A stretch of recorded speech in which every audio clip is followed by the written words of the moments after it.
Être privé de sortie jusqu'à mes 18 ans, voilà ma réalité maintenant. Tout ça parce que mon chien, ce petit coquin curieux, a décidé de jouer à rapporter avec ma cachette secrète de préservatif. À 17 ans, je croyais avoir la relation parfaite avec ma copine, qui a 1 an de plus. Nous étions ensemble depuis novembre et notre relation était devenue intime depuis juin. Je pensais être malin en gardant mes préservatifs sous le lit.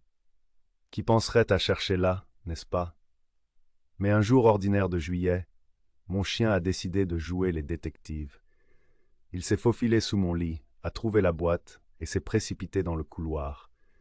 J'ai réussi à l'arrêter, mais pas avant que ma mère ne le voie. Le regard de déception sur son visage m'a fait plus mal que son cri soudain pour appeler mon père. Quand il est arrivé, elle a brandi la boîte, me pointant du doigt comme si j'étais un criminel. La déception dans leurs yeux était palpable. Cela ressemblait à un coup de poing dans l'estomac. Après ça, ils m'ont forcé à rompre avec ma copine, surveillant chacun de mes mouvements comme des faucons pour s'assurer que nous restions séparés. Nous avons trouvé des moyens de rester en contact, mais ce n'était plus pareil.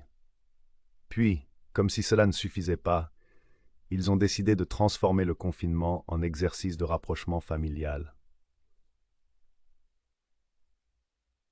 Soirée cinéma, partage de nos expériences quotidiennes, cela ressemblait à une prison de gaieté forcée. Souvent, je m'enfouissais dans mes études pour éviter ces séances, mais parfois je ne pouvais pas y échapper. Je restais là en silence, sans m'engager, sans vouloir dire quoi que ce soit. Il y a quelques jours, mon père a craqué. Il a crié à propos de mon silence, de mon refus de m'engager avec eux depuis plus de 2 mois. Je suis resté assis là, écoutant sa tirade. Ça faisait mal, mais je ne pouvais pas me résoudre à dire quoi que ce soit. Je me sentais comme un enfant terrible, mais je n'avais tout simplement pas envie de leur parler. Je sais que la famille est importante et que les rancunes sont toxiques, mais mes sentiments semblent si profondément ancrés que même l'idée d'une vraie conversation avec eux semble impossible. Y a-t-il un moyen de surmonter ce mur que j'ai construit?